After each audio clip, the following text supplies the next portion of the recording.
All right, man. We were just actually talking about something and I'm like, we got to turn the camera on because this is going to be a good conversation. Yeah, I guess so. And it started with us talking about um, human potential, really. And what I had mentioned to you was a lot of guys that I talked to, especially ones that have never really done any sort of strength conditioning. If you've never done any like formal strength conditioning before, most guys have zero idea of what their true potential capabilities really are.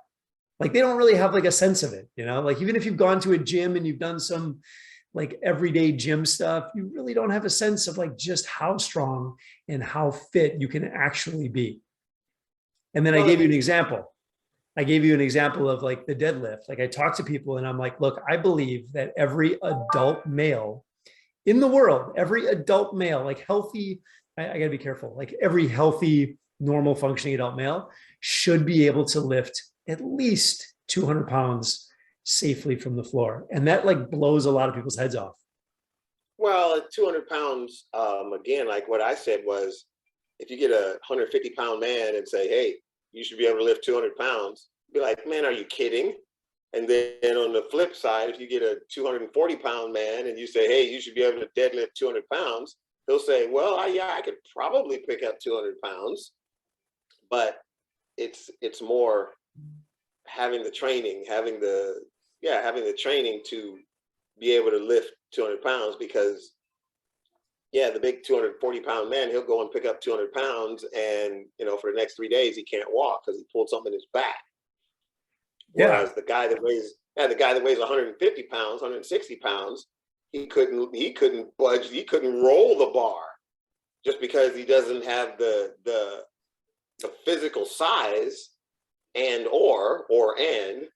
like the big guy doesn't have the training. Because theoretically with training and good coaching, you should be able to, I would say at the least come 75, 80% of your potential. Because I would say the last 20, 25% is how much do you want it? Oh, yeah. I see what you're saying. Yeah. So 75% of whatever your genetic potential would be if we like train like an Olympian. Yeah. If you train, believe me when I say that, to the best of my knowledge, Olympians, they really, really, really want it. It's a different mind. Yeah, it's a completely different mindset where you go all in. It's basically a career. Where the Joe gym rat. Now he just wants to look good and impress somebody standing next to him. Yeah. So what do you think? Like if I make this claim and I say that everybody, even if you're 150 pounds, every adult male, even if you're 120 pounds, you need to safely be able to lift 200 pounds up off the floor. Do you think that's realistic? Yeah. Yeah. It would take time. It would take, I would say a few, not a lot, but a few setbacks, maybe pulled muscles here or there, or really? Well, not really. I mean, if you think about it, even with coaching, the like you said before, you play in this pool, you're gonna get wet. You play in this world of lifting heavy stuff. It's just not if, it's when you're gonna pull a muscle.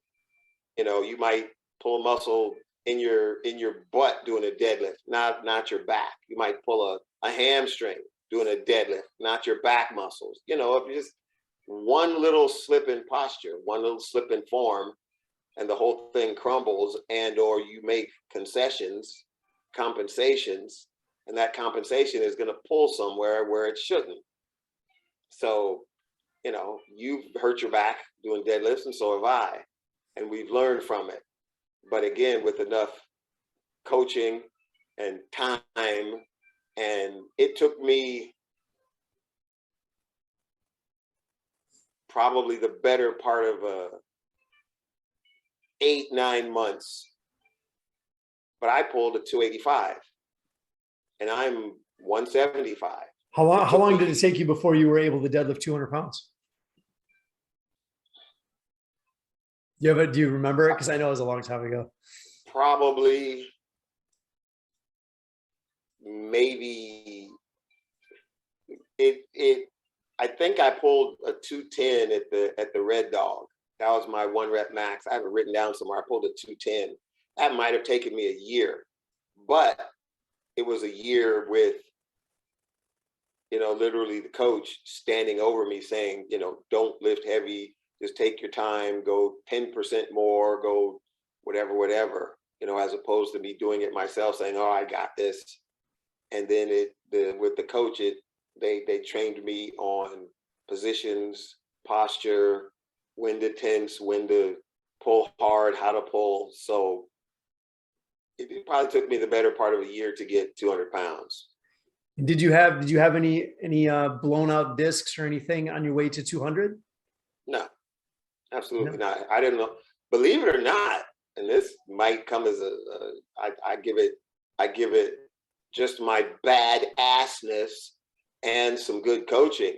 For the 4.5 years that I did CrossFit, I never once was hurt. Nice. Not in the gym. Yeah. Never. I never pulled a muscle. I never hurt myself for 4.5, almost 5 years. Yeah. And you were lifting heavy stuff. You're doing all kinds of stuff. Yeah, I was doing some crazy stuff. CrossFit. That's a psychotic world all to itself. Is it? And I jumped in the deep end. Did you really? Do you really think that? Heck yeah, man. When I started CrossFit, I had been weightlifting probably for 2 years. And not just weightlifting, doing all kind of crazy stuff. I had rings. I had gymnastic rings in my gym when I went and started CrossFit.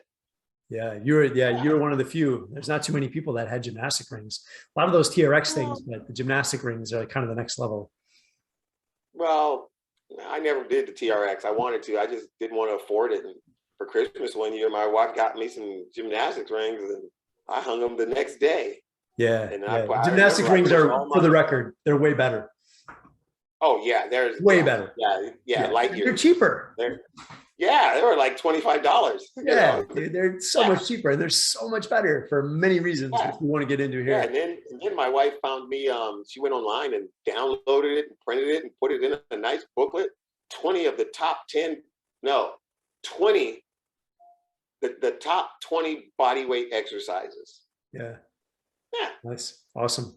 Yeah. So let's get back to this. Let's get back to this 200 pounds thing. Cause I'm a little bit interested. Like you said, we can get somebody to 200 pounds. It seems reasonable to you, but along the way, there's likely going to be some setbacks, but you've never had any setbacks up to 200. Well, I'm an anomaly. I'm one of those that I was once told, well, I was told a lot, but I was once told I want to chew meat before I have teeth, which means I want to go harder than I actually am able to. But at the same time, I'm not stupid. So a lot of times, again, with good coaching, and I have to put this little caveat in there, you were the coach. And yeah. 80% of the time, you were the one coaching me. So would it be safe to say then, that if you've got some coaching and you learn how to do this appropriately, that your chances of injury are less? Without doubt.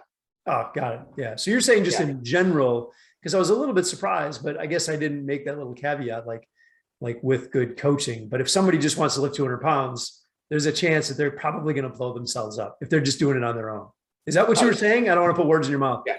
If you just go out in your gym and get 200 pounds of weights and decide to start at 100 pounds, and then next week 150, 120, and then just march up yourself, you're going to get hurt.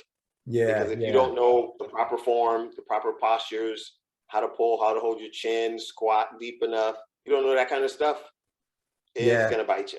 Yeah. No, that totally makes sense. Yeah. Because I'm like, man, just about, honest to God, I don't think, and this is no shit, I can't think of one person that I've worked with. I'm going to say, I can't think of anybody in like the 20 some years I've been doing this that have hurt themselves doing a deadlift, especially under 200 pounds, that had good coaching. I can't think of a single person. Yeah, well, it's kind of like if you're taught by someone. Well, it's two sides of that. It's a double edge. one, a good instructor, aka coach, and the learner, the student, the coachee would have to be paying attention and understand what's going on, and kind of like follow what's being, pick up what's being put down. Yeah. And any good quote unquote athlete that wants to better themselves, any person that wants to better themselves should get someone that they can honestly respect their craft, their trade, their knowledge of, and we're talking about coaching and lifting 200 pounds.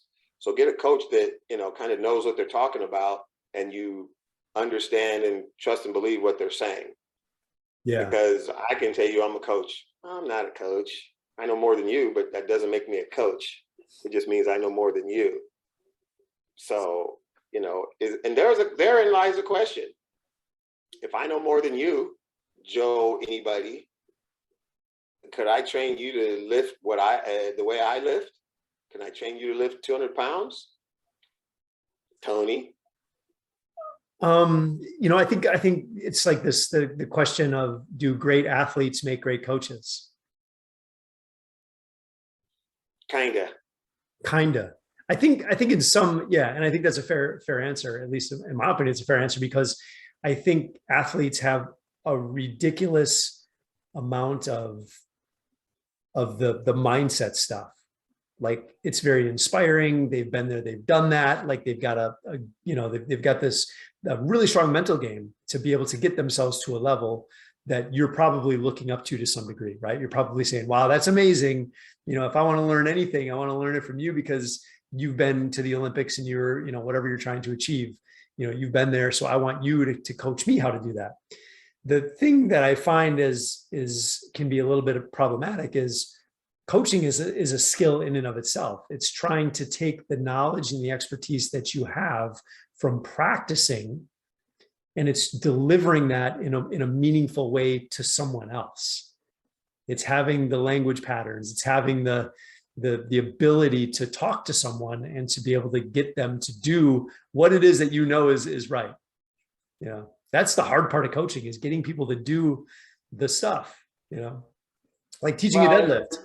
Getting someone to organize all of the system, somebody who's never deadlifted before, to know where to start, where to triage, what are the common things that happen with someone that's new, and that just comes from experience of like being there and like teaching others. Yeah, a lot of times I would, here's a good analogy. Like, if I was a young football player and I wanted to be a quarterback, who would I want to teach me? Tom Brady,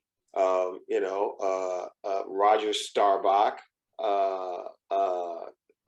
Joe Montana. Yeah, but are they coaching material? Do they have the patience to teach someone what they starred and excelled at?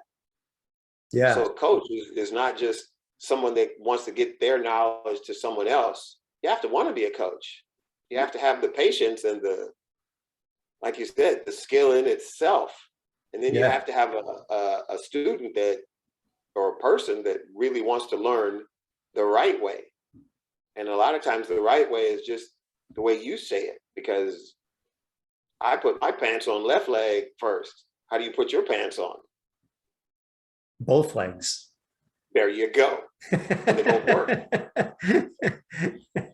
Yeah. And it's like any other craft, right? It's like any other skill, any other job or profession. You want to put in reps, like you have to practice, like there's that book where they talk about the 10,000 hours, to be a true professional at something, you have to, at least that's what this book claims. I don't really believe in that, but I actually think it's more than that. But anyways, you put in your 10,000 hours and that's what makes you a better coach, but you have to spend a good amount of time actually doing that thing, right? You have to do that thing. It's different. I think about the Bulls sometimes, like, would you want Michael Jordan to teach you how to play basketball? Or maybe would you want Michael Jordan coaching your team? Or would you want Phil Jackson coaching your team? That's a no-brainer. Phil Jackson coached Michael Jordan. Exactly, right? Come on. Yeah, Michael Jordan would be amazing too. But if I had to choose, I got to go with Phil Jackson, because he's been coaching. Sorry, Mike. Yeah, we don't hire him because he's a great athlete. we would hire him because he's an amazing coach. He's got something different. He brings something different to the table, a different perspective, a different way of explaining things to athletes to make athletes better. And I do believe that, again, with the right amount of time put in, the right amount of really wanting it, and a good coach, I would think a little bit of genetics. You should be able to get most men to deadlift 200 pounds. Yeah. Because I'm sure there's some genetically, and I don't want to slam anybody, but there's some genetically underwhelming people, males, that no matter what you do, you just not gonna get them to deadlift 200 pounds. That's just not, they'd be better off teaching high school physics than trying to deadlift, trying to pick up 200 pounds of anything, And you know what, man? I gotta tell you, dude, like any healthy man can lift 200 pounds. I don't care how much they weigh. I guarantee you, I can get any guy, any healthy musculoskeletal, system guy to lift 200 pounds. The duration is always the question. I don't know exactly how long it's going to take, but for most guys who've never lifted before, easily 3 months, easily. Okay, well, this sounds like a really fun challenge. Like, bring me someone. Let me do it. Yeah, that's kind of what my brain is thinking. It's like, okay, I'd like to see that. Yeah, find Sheldon. I'd like to meet somebody. Let's just go out and pick somebody off the street and say, hey, I can get you to lift 200 pounds in 3 months. Yeah, let's go. Are you willing? Yeah, but and they have to want to do it. That's a key thing. They have to want to do the thing. Yeah, because if they don't want to do it, they'll never do it. That's really important. Like you said, you got to want it, right? Like you got to want to do the thing. Yeah. There's always to run this experiment. There can always be a carrot at the end. Some little incentive. Yeah. Well, here's the deal. I've been doing this for 20 years, and I can't think of anybody that I haven't gotten to 200 pounds. Anybody that's been with me for a reasonable amount of time. There you go. Then you are the proof that it can be done. But I think that's a really fun experiment. So if you can find Sheldon from what's that TV show? The Big Bang Theory. Wasn't it Sheldon, the really nerdy guy? I never watched that show. I don't watch that. My wife watched it. Yeah, there's a really nerdy guy in that show. Like I picture him as the guy that would have a really hard time. Well, what you don't realize is he's like Carrot Top. Remember the comedian Carrot Top? Yeah. The guy wore baggy shirts and baggy pants on stage. Yeah. He took his shirt off one day at the grocery store, and he was at the grocery store. That's weird. Whatever. He chiseled out of granite. He looks like Hulk Hogan under his shirt. So does Sheldon. Yeah. Oh, really? Yeah. All right. I threw that out there. Yeah. Sorry, Sheldon. He actually deadlifts 460 pounds every other day. Nice. I'm kidding. I don't know. I don't have a clue. Yeah. Like Sheep and Wolves Clothing, like they're out there. Like I remember guys that were like smaller than me. They were deadlifting over 400 pounds. I'm like, what? Like, dude, like, crazy. Cause I'm not a big guy. My PT, she's got what she said, she's 110 pounds. And she says she's got a 280 deadlift. Yeah, dude. 110 pounds. No, I get it. Like, I'm not surprisingly, I'm not surprised. I'm not surprised at all. So it's definitely doable. Yeah. We have so much more potential than what we ever even knew possible. And I think for guys over the age of 40, especially, is we're sort of put into this category by society.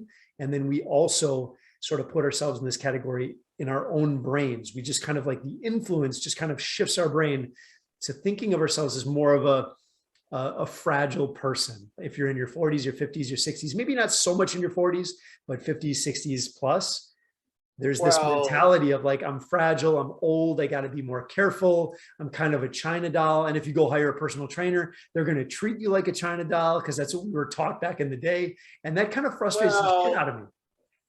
Let me pour some salt on that. theory, that mentality. Yeah. I didn't start CrossFit until I was 50, 50, 53, 54. Yeah. And I had been working out, 10 years before that. Yeah. You know, when I first got married, I set up my weight bench in the living room. Wife didn't like it. I didn't care. Nice. You know, so there's a lot of men over 40, over 50 that don't think of themselves as fragile China dolls. And I don't want to pour salt on any age group or whatever, but the ones that do, I have one question for all those guys, and it's really simple and basic, and rarely do they have a decent, legitimate answer. My question is, what happened? It's simple. What happened to you? What changed in your world, in your life, in your mind, that you could be found on the local pickup basketball court at any given day of the week after work and every weekend, and then 5 years later you hadn't picked up a basketball in 5 years, 10 years. And what happened? You were doing this when you were in your 20s and 30s, and now you're in your 40s and 50s. What happened? Yeah. So you're specifically talking about the guy that's like really let himself go. Yeah. And my question is like, why? What caused you to let yourself go? I would think that as you got older, especially in modern day, in today's society, that you would want to have your older years, looking at your father and your uncles and the neighbor down the street, and that you got to help him in with his groceries, and he's on a cane and his wife is on a walker, and the first thing should be in your mind, not to pour salt on geriatrics, that I don't want to be like that. Right. I want to be able to get out of a car without it taking me 2 minutes to pull myself up by the door. Yeah. 100%. I would think that a person would want to better themselves as they get older, so that their life is. I don't go to the doctor often. I never get sick. I always get hurt. And every time I go to the doctors, maybe 2 or 3 times a year, they'll always ask me, have you fallen down? I'm like, really? That's really? the normal question, right? Like, isn't that, it's crazy. Are you kidding? Yeah. I asked her, she said, well, when was the last time, have you fallen in the last 6 months? Why? Why would you ask me that? Yeah. Let me just take my shirt off real quick. Hold on.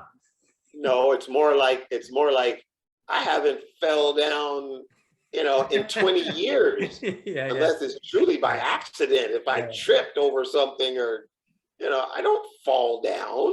Yeah. Yeah. It is crazy how many people really let themselves go. But again, like the potential gap it exists even for people who take good care of themselves, like who are even exercising, who are, doing what they think is the right things. But even the people who are doing the right things, I feel like there's just such a huge gap there. There's so much potential.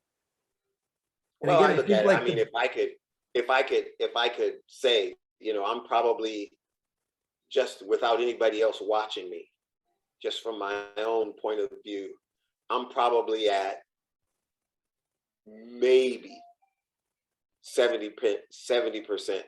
Yeah. 75% at the extreme max of my potential right now, of my physical potential, because I have the drive, I have the want, I have the brain, and I have a lot of knowledge. Yeah. I just finished that class. I got more knowledge now than I had 3 months ago. Yeah. And it's kind of my own physical body at age 63 that's keeping me from achieving my full potential. Just it's stupid stuff. It's like it's my own body's fighting against me to achieve higher than 70% of what I can be. Well, I'm just And curious, like, don't think that I'm not reaching for it, huh? would you want to be, because you know, like you mentioned before, like, you know, that in order to get to like true genetic potential, like I think everybody would agree, they don't know you as well as, of course, I know you. You're a high performance guy, 63 years old. You're doing stuff that most 63-year-olds couldn't even fathom. Like there's no question, right? And would it be that important for you to say, to get to your 100% genetic potential, to start putting in 3-hour workout days, and probably not that much, but you know, would to double down on your training, is it that important to you? No, because it's a choice between, let's just say for sake of conversation, reaching my full genetic potential and physically hurting myself. Yeah, yeah, there is a little bit higher of a risk, yeah, when you chase those things 100%. Yeah, if you chase that kind of, if you chase that animal, you know, you might want to be wary when you catch it. Yeah, Not that the animal itself will hurt you, but the chase will hurt you. yeah, And yeah. I'm just speaking for But even myself. at The those chase, levels, I think coaching has a yeah, lot to man, do with it.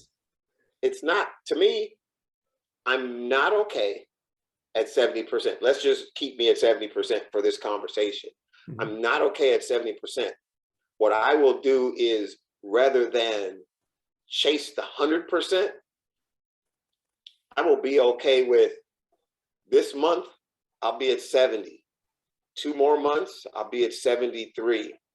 Yeah, 3 more months, I'll be at 75. yeah, 3 months after that, I might go back down to 72. Six yeah, months after that, I might be closer to 80. You yeah, know, I will continue the chase, but rather than chase to the point of hurting myself, instead of run to chase it, I'll just yeah, fast walk to chase it. I'll chase it slow, but yeah, I'll never give up the chase, because what do they say? It's not the hunt, or it's not the catch. It's the hunt. It's the chase. yeah. That's It's the exciting. journey, right? It's the journey, man. Yeah, I it's the I journey of like challenge. going to the gym. I Yeah, like working out. I like, I have said like this, I like lifting heavy shit. yeah, You yeah, know, I yeah, like to be able to do that and do it when I want to. yeah, Yeah, yeah. man. No, that makes so much sense. Yeah, I'm kind of the same way. You know, I don't want to be an Olympian, but here's kind of the thing. It's like most guys, I find that most guys over 40, and I would even argue most guys, most adult males and especially adult females, that's a whole other conversation, but we'll stick Yeah, to the guys, are running at, even the ones who are well-intentioned are probably running somewhere around 25%. Even if you're a pretty healthy dude that exercises, eats fairly good. I I I would agree almost 100%. I say Yeah. between 20 and 30, maybe 35% of their potential, they're there and they're okay with it. They Yeah. can go out and mow the lawn, they can wash the car, they can carry in all the groceries, they might hit the gym, you know, once or twice a week, doing, you know, the standard American gym, hit the gym once or twice a week, But maybe. here's the thing that bothers me is like the well-intentioned guys are like doing some of the work already, right? That's how they got themselves to like 30% or whatever, we're just using sort of random numbers here, right? Yeah. Theoretical random numbers, but like they're spending, let's just say they're going to the gym 3 days a week, or they're working out at their house 3 days a week, or they're running 3 days a week, or whatever, they're doing something 3 days a week, maybe 3 hours out of the week, yet they're still only at 30%. The frustrating part is that if we could just change what it is that they're doing, give them a different mindset, give them some ways of approaching this thing called fitness, we could potentially get them to like 70%, right? Like how much time are you spending to keep yourself in this like 70 to 80% range? Are you spending all day in your gym? Absolutely not. I'm a long day in my gym is probably an hour and a half, and And that's how many days a including week on average? that's including rest time. An hour and a half on average. I'll say 3 days a week, because some days I'm 5, some days I'm 3. Yeah. Sometimes I'm shooting for 16 to 18 days a month. Nice. That's Yeah. what I'm shooting for. Yeah. I And don't you're always hit it. able, I don't always get there, but I shoot for 16 to 18 days a month. nice. And if you're consistent like you are, you're able to run at 70, sometimes even 80%, just like there's seasons of life, of course, right? Yeah. But you're able to run at 70, 80%. Like you're super, super strong. You're super, super fit. You can do just about anything that you want in your everyday life and more, right? Like I like it when you say I'm super, super strong. I'm super, super fit. I don't think so. I think I'm strong and I'm kind of fit. dude, And and we have this it's conversation all the time. You're 63 years old. Like you and I ran a Spartan race together. Like, and you've never done one. That's so crazy. never. You deadlift like 300 pounds. People don't lift up 300 pounds on the floor when they're 63. There's a very small subgroup of people who do, but it is a very small percentage of people, at least in my knowledge. Like, it's look around, right? I mean, the world it's pretty crazy, but Not that I know many people my age, but the people that I know that are even close to my age, none of them yeah, do what I do. yeah, Now I don't even. Well, let me rephrase that. None of them can do what I yeah, do. None. yeah, None. yeah. And I like, don't know. I mean, other than the CrossFitters that I know, I don't know anybody that does what I do. No one. yeah, No one. yeah. There were a few guys at the gym, like Steve. Yeah. He was a badass. Steve, yes, Steve's They're out badass. there. There's a few out there, Oh yeah, but there's not there's a many. few of us. Yeah, Yeah. yeah, there's a few of us. And again, like if you're already doing some stuff, right? Like you're already doing some stuff, and like a 200-pound deadlift makes you cringe, right? Like you're missing out on so much, right? Like if you know what to do, it's amazing just how it's incredible how strong and how fit we can make somebody without spending hours and hours in a gym. Like there's so much potential there. Nah, it doesn't take hours and hours. And what I've come to learn is that a lot of guys that you get the runner or you get the cyclist, those guys, they actually believe that they're fit, and they probably are fit in their one endeavor. Yeah, And there's a level of fitness that, to the best of my knowledge, and I kind of know, there's a level of fitness that encompasses all of that. Run, cycle, that is swim, fitness, live. is everything. That's being fit. Yeah, yeah. Yeah. I talk about like my days as a swimmer. Like, people are like, oh, swimmers are some of the fittest people around. Well, all I did was I was in a pool 3 hours a day, staring at a line on the bottom of the pool, doing this, like Yeah. for hours and hours and hours. And then you get me out of the pool. I wasn't very strong. I wasn't very coordinated. I was missing all kinds of stuff. So I didn't feel, even though I felt like a fast swimmer, I didn't feel fit. Like that's why I say that I'm fitter now than I was when I was a college swimmer, because my capacities, my capabilities are so much broader now than they were back then. Yeah, one of my wife's brothers, he's like a competitive cyclist. He does cycling races and competitions in South Africa, and he's one of those kind of like me in different races and events. I just want to finish. He just wants to finish. Yeah. And he's done. He goes out and does 20, 30 kilometers a day, cycling a day. And he always says, you get me one of your workouts and I'll get you one of mine. And I always say, bring it, because we'll do mine first. And there's no way you as a cyclist can do what I do. Oh, and he's probably 10 years younger than me. I don't think Gert's 60 yet. And I might be 6 or 7 years younger, but still, I don't believe that a cyclist can do what I do. Yeah. And as for a long bike ride, really? I might not beat you, but I'll definitely finish. Yeah. You could do it, right? Yeah, and I You think know, and that's again, I don't want to wait. Let me clarify this real quick. I don't think that Gert could not do what I do. He just would, you know, if he could finish, it would crush him.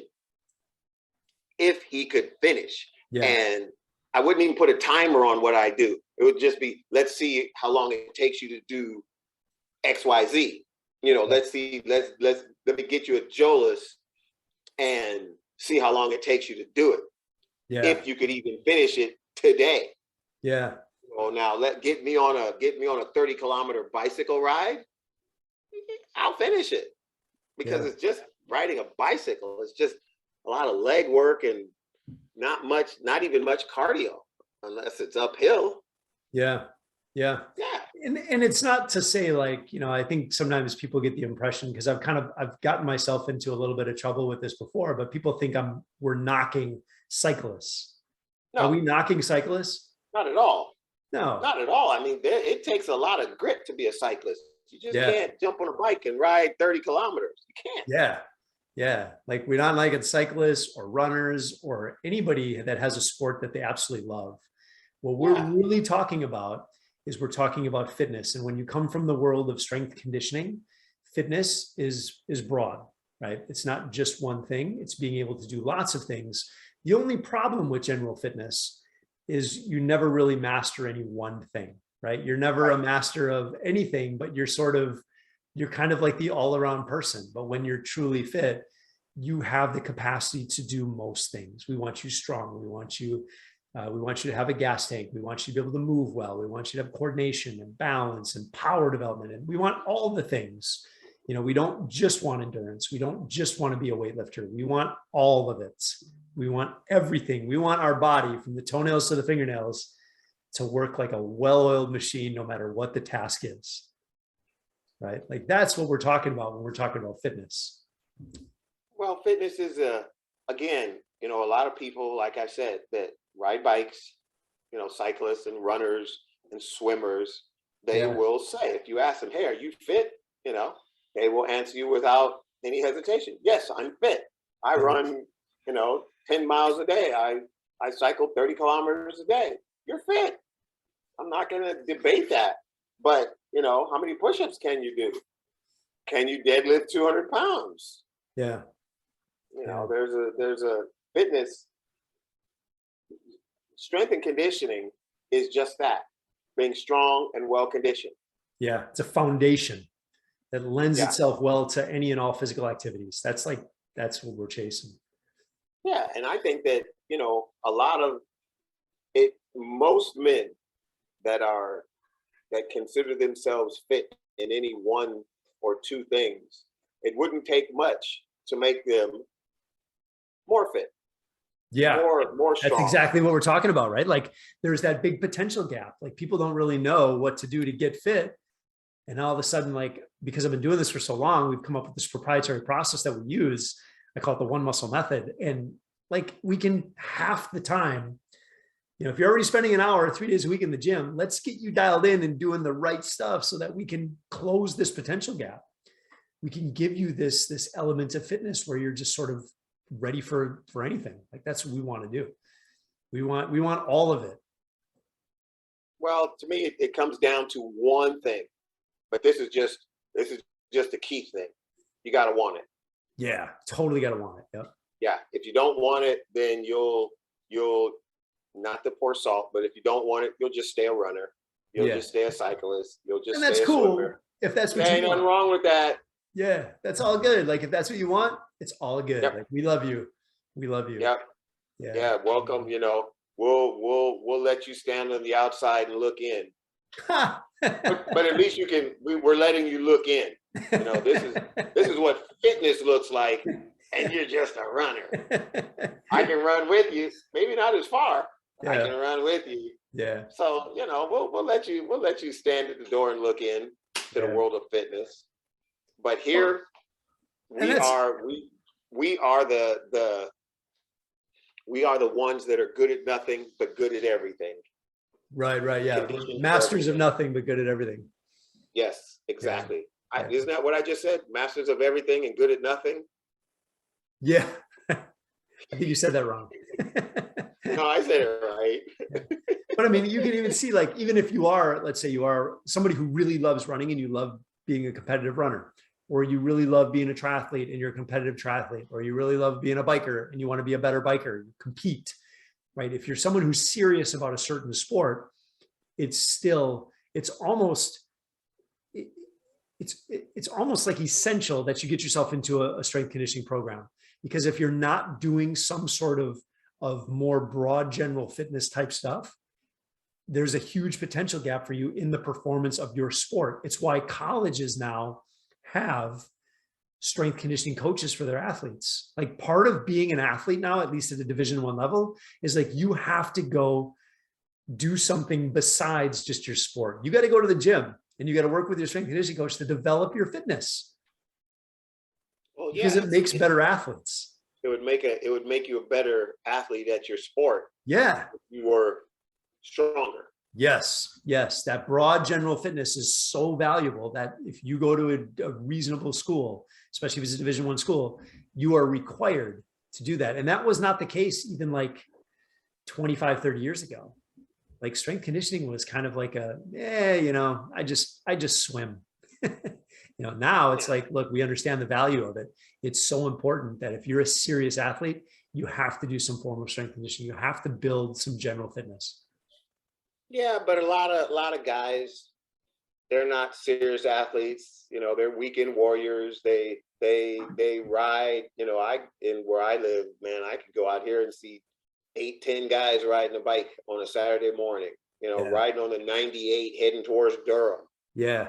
They don't do that every day. They do that on the weekend, and they got all the gear, and they got the $2,500. What is it? Fiber. What is it? Carbon fiber bicycle that weighs 8 pounds, and they got the $300 solid core wheels and all that crap. Yeah, and they look like they're really a professional, really into their sport. Except for the 30 extra pounds. That's the thing that always gets me. You got the $2,500 bike that weighs 8 pounds. And I'm like, if you would just maybe clean up your nutrition a little bit, that would be a game changer. But maybe they're not, maybe they're not that into it, but it's just, it always kind of. I've noticed those guys too. It's like, how can you got a $2,500 bike, you're wearing $400 worth of gear, you got $350 clip-on shoes, and you're 40 pounds overweight. Come on, is that bike able to hold you up? Wink, wink. That's a joke. I'm not pouring salt on cyclists. Stop fat shaming people. Come on. I can do that. I weigh 175 pounds. I can do that. Yeah. If I weigh 300 pounds, well, maybe not. I don't know. I don't mean any harm by fat shaming fat people. Fat people are real nice. They taste like gravy. I mean, wait a minute. I didn't mean that. They don't taste like gravy. They're full of gravy. I didn't mean that either. Yeah. Somebody's got to be the silly comedian. Yeah. Let it be. I'm just letting you dig your hole here. I'm just going to let you roll. Feel free to pour some dirt in on me anytime. Yeah. I have nothing against fat people. But look, man, the serious part of this is, if you really are someone who is 40 pounds overweight, 30 pounds overweight, look, man, that's a problem. Like, man to man, that is a problem. And if you don't get that fixed, it's going to lead to an early demise. Like, there is a problem. If you're carrying around 40 extra pounds, I know you're not taking great care of yourself. That is a problem. One of the things that I want for people is I want them to be the most healthful version of themselves, because I truly believe if you take great care of yourself, your life is better. And when your life is better, the people around you's life gets better. Your family's life is better. Your coworker, like your friends are better. Like, everybody is better when you're better. Well, I've come to learn that nowadays, a lot of big companies and big businesses and stuff, they will tack a premium on your health insurance if you're considered overweight or obese. Yeah, but you got to want it for more than that. Like, screw that. You know what I mean? Well, and at the same time, it's like, if you're 30, 40 pounds overweight, it can lead to a lot of other things that are bad. Bad knees, bad back, high blood pressure, hypertension, high cholesterol. Low self-esteem. It affects everything. Yeah. It affects everything. You know, I believe everybody's got some magic in them. And if you don't take good care of your being, of your body, you're never able to give that magic to the world. Everybody has something, some light to shine. And if you're letting yourself go, you're not letting your light shine. And that's tragic. Well, it should be that everyone wants to be the best version of themselves. Yeah. But it's like a lot of people, and this is the sad part of humanity, a lot of people are okay with just the way they are. And it will either take a life-threatening situation or a family situation where, you know, wife says, listen, I can't take it anymore, or husband says, I can't take this anymore. You just won't. It takes sometimes, it just takes something external to force the person's hand and or the life-threatening thing, you know, because diabetes will kill you. Yeah. And high blood pressure will kill you, give you a stroke. It's a slippery slope. You open your eyes and you're laying in a bed with people staring down at you. Yeah. And even some of those people, when they have those scares, they still don't make a change, right? Like some people still don't make the change. And it's too bad. It's unfortunate. But those are generally not the people who, you know, who are, you know, it's a sad story, but they're not the ones who are really willing to put the work in. You know, you have to. I met a lady yesterday. I met a lady and she said that she was diagnosed with high blood pressure on November the 30th. I said, like 2 weeks ago? She said, yeah. I said, did the doctor put you on medication? She said, yep, and I have to take it every day. I said, I am not a nutritionist, but I could tell you what you can do to change your diet that would make you, that could take you off of those pills. I said, especially since you're newly diagnosed. Yeah. I said, I'm not a doctor, I'm not a dietitian. I said, but it would be real easy to fix you. Yeah. She said, would it? I said, I could stand here and tell you right now. I said, do you eat fruit? Well, yeah, sometimes. I said, when was the last, what was the last meal you cooked? She said, oh, wow, it's been a while. She said, but my sister likes to cook. I said, that isn't what I asked you. Yeah. What was the last meal that you cooked that didn't come from a box or a can? And check it. As we're standing there outside the front door, Uber Eats rolls up and hands her some Chinese food. No way. I said, really? Oh, no, it's not for me. I said, come on. Really? It's not for me. Really? You're home alone. No one's here. It's not for you? Yeah. We laughed. She took it in the house and set it down. I said, I can fix you easy. Yeah. You got to want to do it, right? Like you got to want to do it. You have to want to do it. You got to want it. You got to not want to be at 25% with your performance. You got to not want to be normal. I always say normal's not good enough. Like you got to be, because normal's getting worse actually. You know, as a society, especially here in America, it's scary. Yeah, the last thing you want to do is be normal in America. You be normal in America, you will fall into the 80% bracket. Yeah. You know? It's 75-80% of Americans are normal. Yeah. Yeah. Well, they're what tell us what normal is. Like that's what our normal is. Those are our standards. That's crazy. And the standards are going down. Health markers, everything. Our standards are getting worse. Yeah. Yeah. They lower the standards so that more people fit inside the window. Yeah. Yeah. It's a sad state of affairs, but I know there are a lot of people out there who do want to be better, who would like a more efficient path forward, who would want some structure and some guidance and some coaching, like somebody who actually knows what the heck they're doing and has got some insight into how to make someone better without spending a whole bunch of extra time doing a bunch of. Do you know anybody like that? Get out of the mess. I call it the mess. There's such a mess, right? Like fitness, nutrition, health, all that stuff. Hey, look at that. A cat is kind of a mess. You got to get out of the mess, out of the matrix. That's my dog. Do you know anybody that could coach like that? No, I don't. unfortunately, I have no idea. I don't, you know I have anybody? an idea, I don't but know anybody. I think the guy that I know is kind of a wuss, so I wouldn't send anybody to him. There is this thing that kind of, it's funny you say that because I'm a skinny dude. I've been like, I was the guy in high school that got sand kicked in his face by the big bully guy, right? So not really, but I was always a skinny guy, and I always wanted to be the big guy, So I trained and I did a lot of strength training, and I always call it the runner's curse because everybody would always say, "Hey, you're a runner, right?" And I'm like, actually, no. Like I really like lifting heavy stuff. Like it was funny because I was a skinny guy that liked lifting heavy stuff. But when you think about being strong, everybody thinks about like the big dude, right? And I kind of painted that picture for you. Like we all kind of think of that big dude. But here's the incredible thing that I've learned over the years. You can be a pretty skinny dude and be incredibly strong. It's crazy how strong you can be, even if you're skinny, even if you're not giant. It's funny that you say that because I went to the sports medicine doctor last week, Yeah.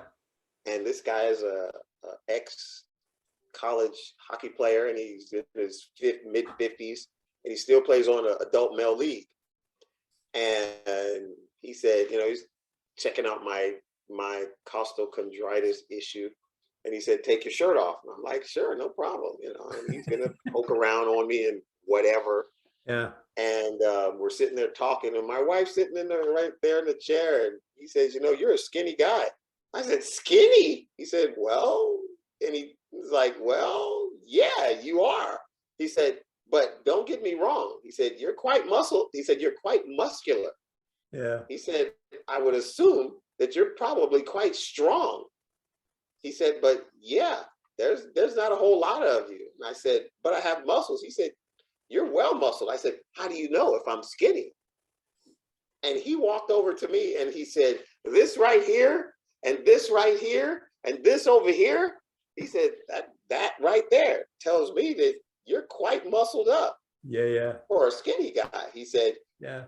"And quite muscled up, you're strong." Yeah. So to segue from what you just said, you don't have to be a big, No. monster brute to be strong. Yeah. Yeah. And I always say, like, man, maybe not today because I'm not in my peak performance state right now, but in my peak performance state at 160 pounds, I was stronger than most guys that were like 250 pounds. There you go. It's possible. Like it's so possible. Obviously, there's a place where the big guy always wins. When you're in the well-trained environment, it changes. But man, it's incredible how strong you can be. And I wasn't even considered to be that strong. Like there were guys that were way stronger than me who were my size or even smaller. So anyways, if you're a strong guy out there, there is so much potential. I mean, if you're a skinny guy out there, there's so much potential for you. Even if you're a big guy out there, there's a lot of potential for you. There's a Well, my huge nephew gap there. told me, my nephew, who is back then he was 6'3" and weighed 275 pounds in high school. Wow. Yeah, He that's a told big me boy. about he's a big boy. That's a big boy. And now he's 6'3" and he weighs 370 pounds. Is he all muscle? No, no, Yeah. he's bigger than a refrigerator, and no, I'm sure Yeah. he's quite strong, but no, Yeah. he's let himself go. But anyway, he told me about pound for pound strength, and I'm like, "What's that?" And he actually explained it to me. He said, if a guy that weighs 300 pounds can bench press 300 pounds, he's strong.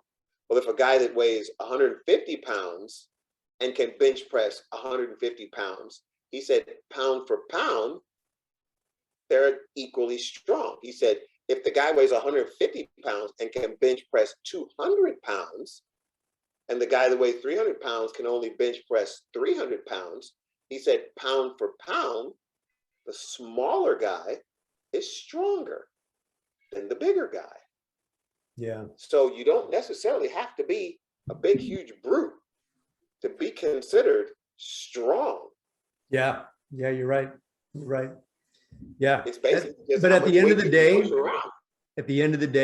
the strongest person, and we would want to measure different ways. There's not just one thing that would measure someone who's really, really strong, but the strongest person in the world is the one that can lift the most weight. Like that at the end of the day is really what it comes down to. The strongest human in the world is the one that lifts the most. Yeah. And generally it's a deadlift. Yeah, that's where the people are. Yeah, I think the world record in the deadlift right now is it's over 1,000 pounds. It's like 1,050 or something. But I think the squat, I think it's like 1,051 pounds, something yeah, like that. but somebody back squatted a powerlifting squat. Somebody back squatted over 1,000 pounds as well. So I think they're actually really close because the deadlift is normally quite a bit more than the squat. But in the world of powerlifting, the squat and the deadlift are pretty darn close. It's pretty crazy. But that's a show of basically just brute strength. Oh yeah, dude, it's nuts. That's gorilla strength. That's strong. Yeah, that's crazy strong. Yeah, but those guys, those are 400-pound men too. Oh yeah, yeah. But I mean, at the end of the day, the strongest human being in the world is the one that lifts the most. Yeah. Anyways, why don't we wrap this up? Because I think we beat all this up pretty good. Kind of jumped around a little bit too, but that's what we do because it's fun to talk about this stuff, right? And hopefully, if you're listening to this, you've got some value from this. You've got some new perspectives, some new ways of thinking around human performance and just how valuable it is. You know, you've got so much potential, you know, and there's a way for you to go and grab that. And unfortunately, the traditional methodologies around strength and conditioning, it's pretty messy. It's very inefficient. You know, we teach a lot of the fitness professionals out there teaching guys over 40 how to be a really good China doll. And you're not a China doll. Like you can be incredibly strong, incredibly fit. There's so much potential. You're not a China doll. Don't let anybody treat you like one, right? No, you have to want it. And it would be good for you to go out and find somebody that encourages your want. Yeah. And can train you to get better, to be a better version of yourself. Yeah, 100%. Yeah.